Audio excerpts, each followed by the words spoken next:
Hey everybody, this is Mike from Accounting for Cycling.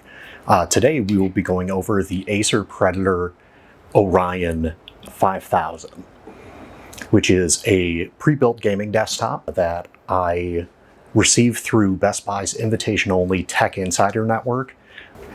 As a member of this invitation-only program, I am provided with products for the purpose of writing honest, unbiased reviews. So I'm not sponsored by Best Buy or Acer, but I'm going to check this out, and this is actually the second Predator Orion 5000 I've had.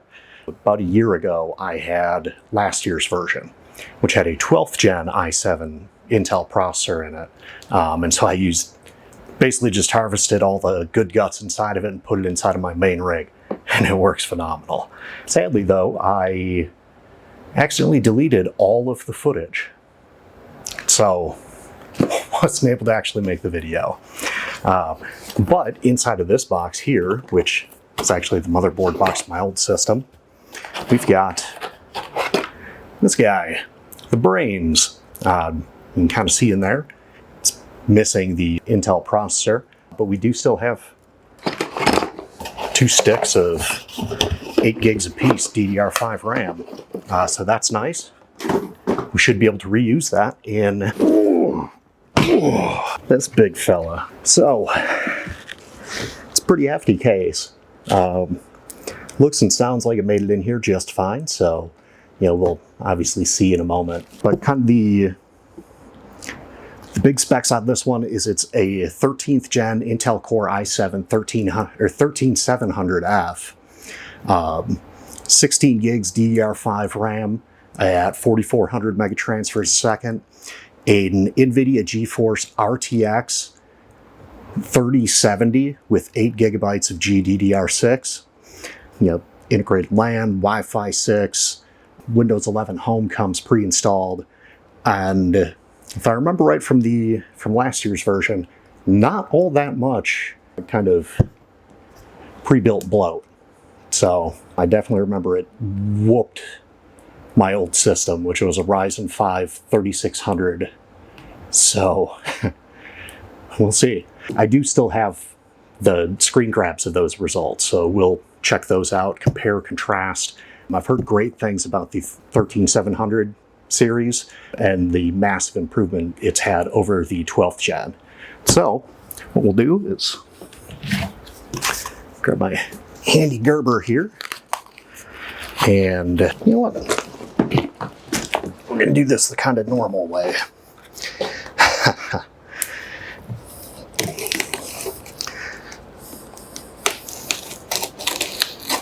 So to put this machine in perspective, my current rig is kind of I had to upgrade the motherboard when I harvested the guts out of last year's Predator Orion. Here we go. We've got a quick start guide here, and gives you pretty straightforward information here. Connect the mouse and keyboard, connect the monitor, depending on your model. That, I'm guessing, is reference to HDMI or DisplayPort. Connect the power, turn on the power. Connect either through Ethernet or Wi-Fi. Hard drive swap. Orion 7000 only. This is something I remember from last year's too, is it had this giant 2.5-inch steel sleeve. So we'll be checking that out, see if that cork is still there. Side panel locks, top panel locks. Oh, cool. It's just telling you where the dust covers are for cleaning. It's a really nice thing. All right, here we've got the power cord. Just kind of a pretty standard 3-prong American or North American power cord. All right, here's the mouse. Actually sounds pretty satisfying. So far it feels pretty good. There we go. That's some good foam packaging. This gives me a lot of confidence that this showed up intact. Not that I'm too worried. Most pre-builts are built like tanks. All right, there she is. All right, here she is. Here we go. Well, this is just disable fast startup saving. It's actually kind of nice. Gives you kind of a quicker, or not as quick, deeper start guide. Oh, there we go. keyboard and mouse in all of the languages. So we just need Anglais. Okay, so it's just a quick rundown of your different functions and what each can do between the keyboard and mouse. That makes a sound. All right, so here's the keyboard. Yeah, it's standard membrane keyboard. Looks like it's got some RGB lighting, and we'll find out pretty quick here. All right, so Acer has what they call their Frostblade 2.0 blades here that are RGB as well. So, I don't know, it should give you a look. I'll prop up a little portable monitor here. Just kind of get everything hooked up. So, as I'm hooking all this up, kind of the big features here, as far as I/O, you've got 3 USB 3.0s on top, plus a USB-C, which I believe is 3.1. Further confirmation on that. On the back, we've got 4 USB 2.0s, 1 USB 3 with power, and then another USB-C, an Ethernet port, stereo in, stereo out, and line out. And then on the 3070, we've got, I don't even know why I'm looking back here. I've got the same one inside my system. It's 3 display ports and 1 HDMI. I believe the HDMI is 2.0, DisplayPort 1.4. And then on the power supply, kind of a weird thing, there's no power switch. You've just got this top one, and it's not plugged in yet, so it's not going to do anything. But on the top here, as I kind of suspected, it does still have this, hard to tell inside here, but it's right here. And it's supposed to be a 2.5-inch hard disk, hot swappable drive for whatever reason, but it's there. So that's a thing. All right. So we'll plug this in here. So I don't actually know if this will work because this is just a external monitor and I do not have an adapter. So we'll see if the USB-C on the back is DisplayPort. But a nice view of the interior. I saw a little pop up here. So that should be at least kind of good, maybe? I don't know.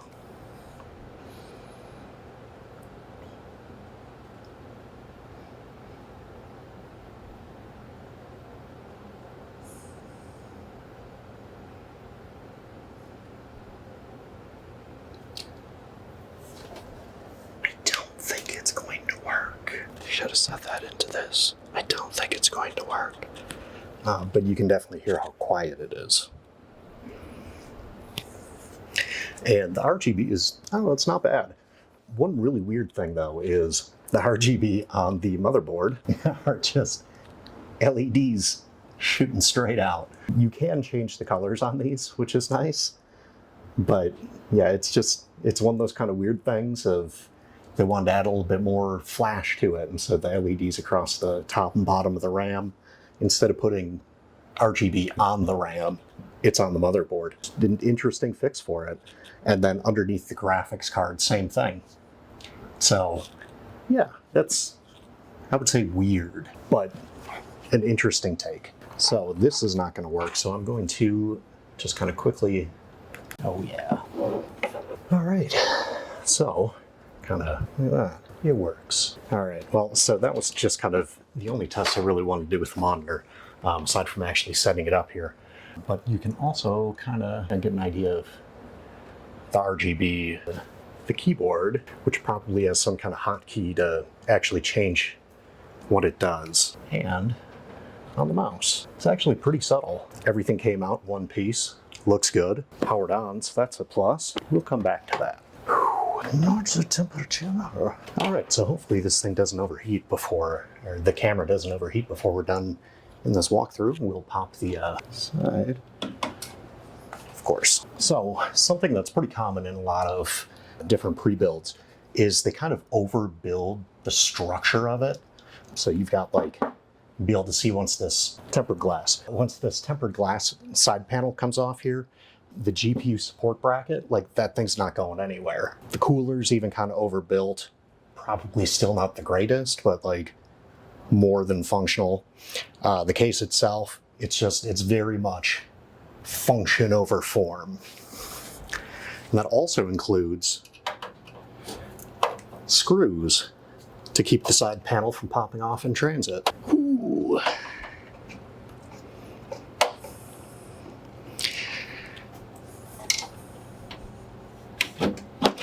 There you go. And once the screws are out, you just push mechanism, slides the glass back, and away we go. All right, so on the internals here, we've got two 3.5-inch hard drive bays with kind of quick slide trays, SATA data and SATA power already in the back too. So you can just load those up with a hard drive and plug and go. This guy right here, this is that 2.5-inch hot swappable area. It's totally useless for this system, but it does still have an opening in the bottom. So if you want to put a drive in there, you can. You kind of have to pop the top panel off in a different way though, from the inside, or break it. You've got your light on power supply here. Pretty decent cable routing. And this is just as a reference. Pull out last year's board. So very similar. You've got a USB 3 header here. Another one on the side here. So USB 3, USB-C. You've got your 4 SATA ports. 2 of them wired up to go to your hard drive sleds. 2 PCIe by 16. Oh yeah. Yep, by 16 ports, 1 by 4. Is that by 1? Yeah, PCIe by 1. So, yeah. You can see the LEDs here, LEDs here. You got some goop just to kind of keep your SSD off the ground and kind of safe. Completely open die. And that is notably something different here. It's actually got a heat shield on it.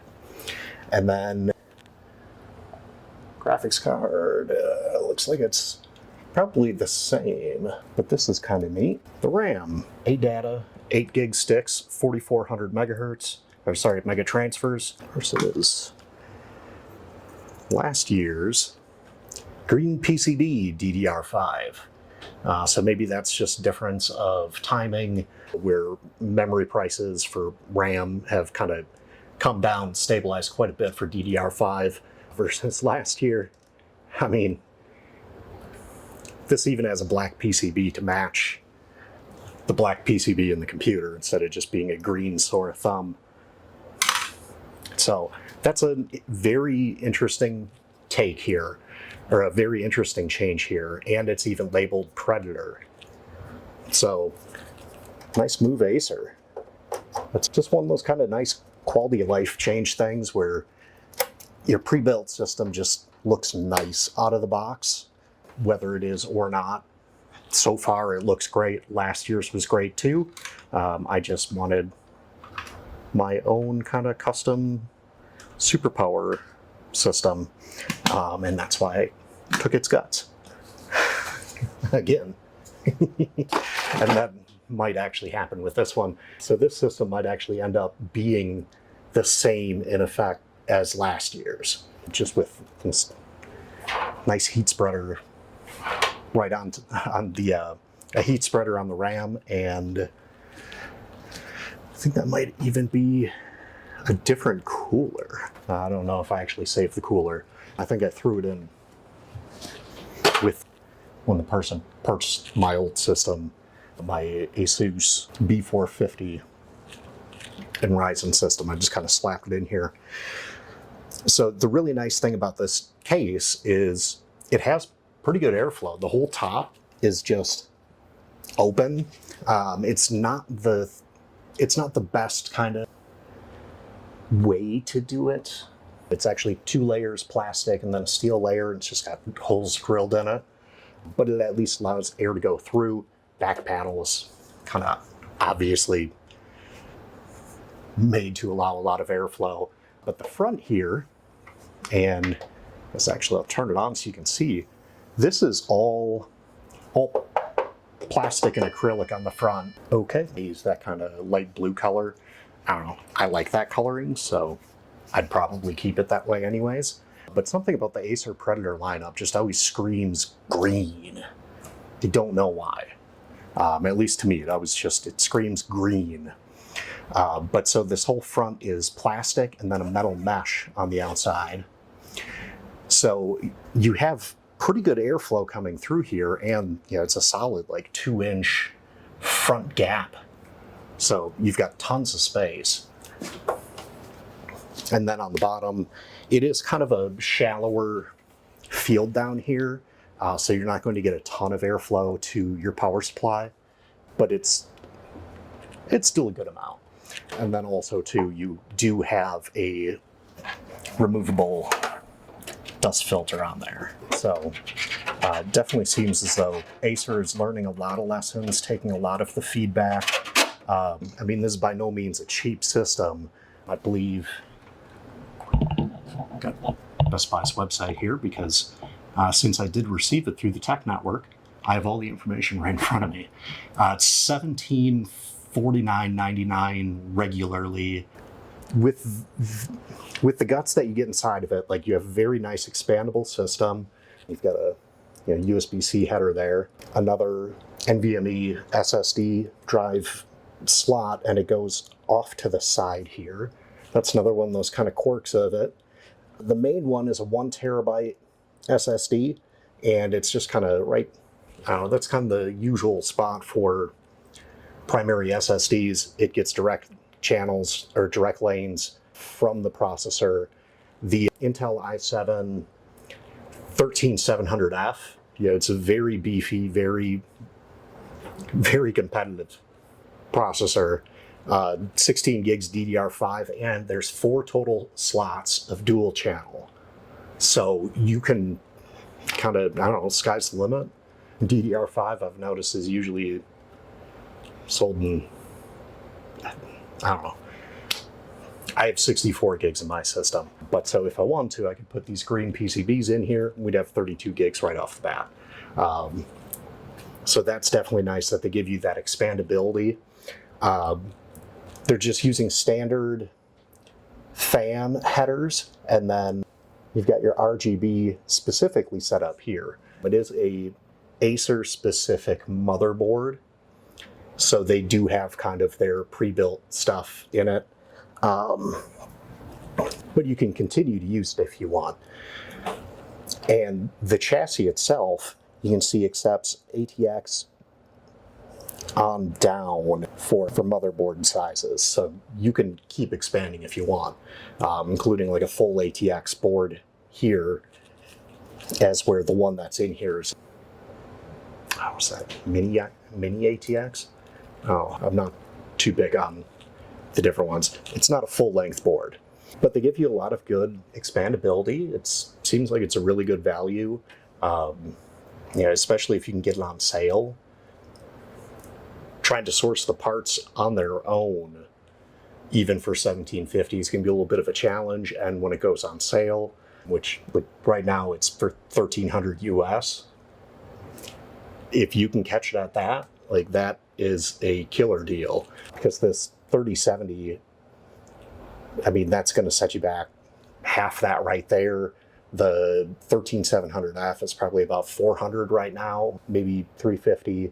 So yeah, you're starting to build a pretty decent price list. And this all comes together. You get a warranty with it all. If you don't like the aesthetics, I don't know, throw it into a different case and say goodbye to this little guy here. That's just, I don't know, it's weird. But overall, it's a nice system. So yeah, we'll see how it holds up under some stress testing, gaming testing, and come check back in with it. It's still just so weird to me. LEDs on the board. All right, so we're using my M6 Mark II to really kind of get in deeper here.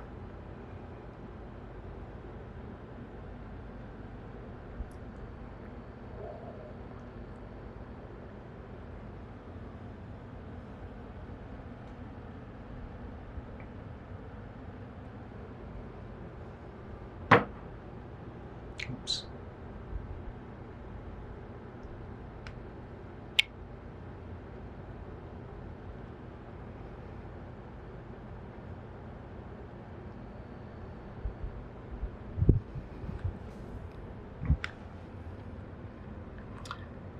So this is last year's. There are a few things that are, it's kind of ever so slightly different. You've still got that weird NVMe. It's just like, I don't know, that's kind of weird to me. Here's your Wi-Fi card, and that appears to be the same on the new one too. But this now, instead of just being an open, unprotected die, you can kind of see behind the graphics card there, actually has a heatsink on it. Nice little change. Right. We got mounting posts for a bigger motherboard, and I don't know, maybe like the 7000 has a full ATX motherboard or something, but I don't know. We'll take one of these sleds out. That's very considerate to get all that pre-wired up, so it's just basically hot swap. Put a 3.5-inch drive or even a 2.5-inch drive in there, and you can just plug right in. Don't know what that bracing's for. Here's our GPU support, and yeah, it's held in there pretty good. 2.5-inch extension drive. There's the openings to the fans, and then on kind of from the front and side profile here. So this is all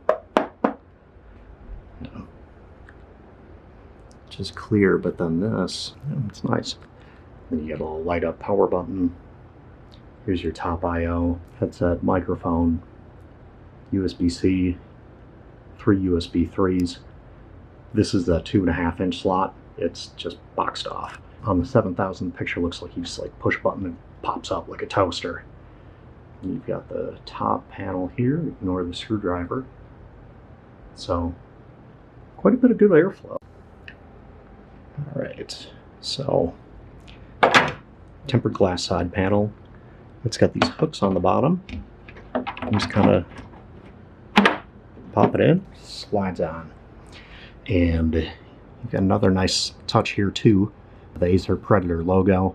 And it's also, I mean, granted, they're spinning now, so it's kind of difficult to see, but each of the fans actually has the Predator logo on it as well. And we'll kind of go down here and see the included mouse. It's pretty lightweight, but I don't know, it's probably competitive enough. Decent RGB on it, and we'll see if we can actually change that in software, if it has to be just by hardware. Keyboard, again with the Predator logo. It'd be kind of cool if it lit up like all the other ones do, but you know, they're included accessories. It's probably the first thing to be replaced. Yeah. And just kind of as we go through setup here, I'm not trying to remind it what happened to its older sibling. To be fair though, the case is just generic extra parts and some old fans, I/O shield. It's a pretty cool splash screen to start up with. I don't know. Yeah, it's just standard license agreement from Microsoft. Name your device. Wow. Windows 11. Use your phone from your PC. It actually is a really nice feature to have. But I also use Google Messages, Android Messages, whatever it's called now. So I can text off my PC anyways. So by default, it just kind of cycles through all these different colors. It's, I don't know, kind of neat. And there's Ruby. Sometimes her space gets invaded. There we go. There's the magic. Cool. First thing any rational person does. Didn't you? Are you sure you don't want to do whatever? Oh man. Chrome. Oh no. You're in. There's no need for a new browser. Please don't do it. Oh no. Oh no. Yeah, we're gonna download it anyways. Oh, browse securely now. Like Edge is fine and all, but yeah. Alright, so I've already kind of, basically just gone into from easy mode in the BIOS to advanced. So you get kind of the normal things that you see in a BIOS. You get core frequency, how much RAM, all that good stuff. Firmware build date from 2022. Oh.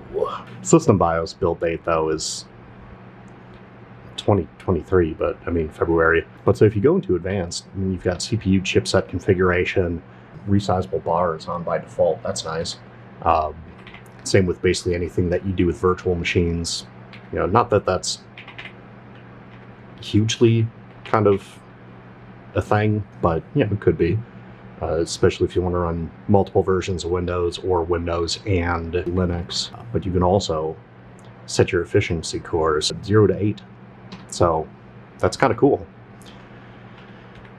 Let's see. These are just all system controllers, PC health, BIOS flash, which is nice that it's right there. All of your different power options. Let's see. Wake up by USB keyboard mouse. Well, I mean, I already tried that and it did not, so might have to try that again. Yeah, and then boot options, just kind of CD and DVD. Eek. I do have a DVD burner. It's external. It's kind of old. It does still work. But yeah, I just thought I'd share those. It's kind of nice where you can, it's pretty easy setup and honestly not a bad looking BIOS either. So like pretty user friendly. Especially since this is probably supposed to be like a nicer beginner build. Like, I mean, we're talking something that's like, I think $1750 new or $1799 new. So like, we're looking at a nicer beginner build where you want a nice setup, but you don't want to build it yourself. I mean, essentially it's this, but without 64 gigs of RAM and oodles and oodles of storage. But yeah, so that's just kind of that overall nice setup. I'll just exit without saving.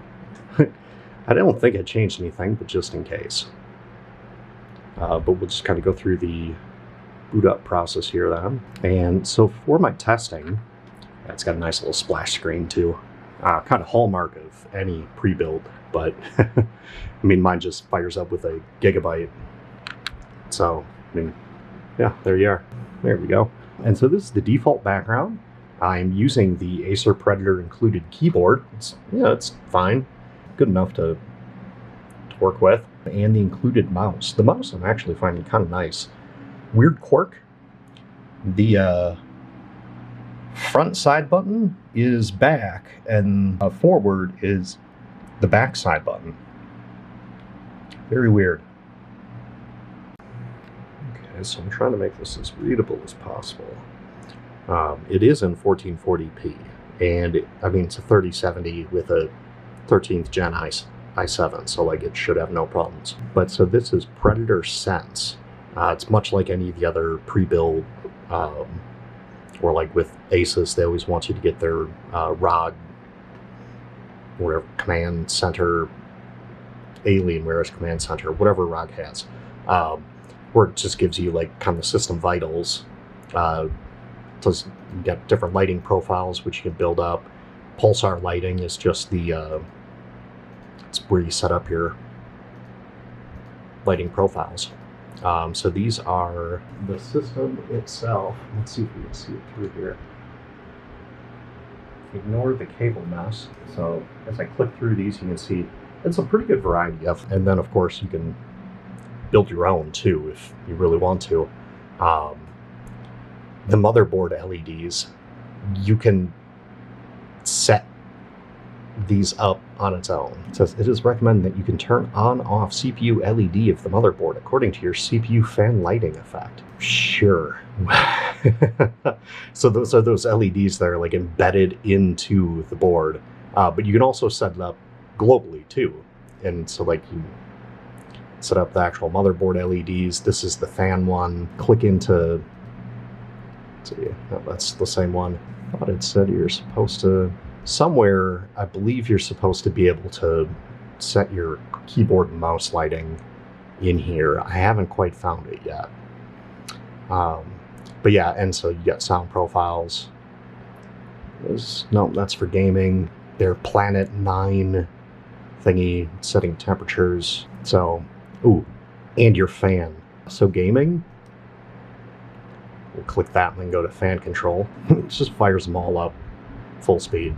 Then you can click back to auto and just have it go down. I don't know why the GPU fan isn't reading here. It is spinning. I did confirm that by looking at it.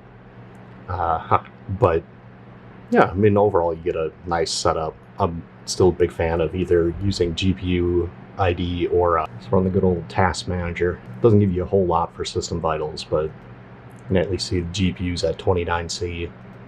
CPU doesn't show the temp in here, but yeah. One thing I did notice was missing was XMP. It might just be disabled because it's the original system RAM. All right, thank you so much for watching today. Again, this has been the Acer Predator Orion 5000, i7 13700F, RTX 3070 with 8 gigs of VRAM, 16 gigs DDR5, and a 1 terabyte SSD. Lots of storage expansion options, looks gamery, would be an excellent first, second rig for somebody who's getting into gaming, teenagers, college students. It's just overall, it's a nice system, well put together, and with things like this, this graphics card bracket, you don't have to worry about it shaking around, breaking, and shipping. So it's sturdy. But check it out. I'll have the link down in the description below, probably along with a couple of others. Most of the links in the description below are affiliate links, and I will earn a small commission off of purchases made through those links. Again, this was provided to me through Best Buy's member-only program, the Best Buy Tech Insider Network. I'm not sponsored by them. If I have an affiliate link down there, I will disclose that, with the whole bulk of them. Hopefully you enjoyed this video. If you did, hit like, subscribe, check out other videos, and see you next time. Bye.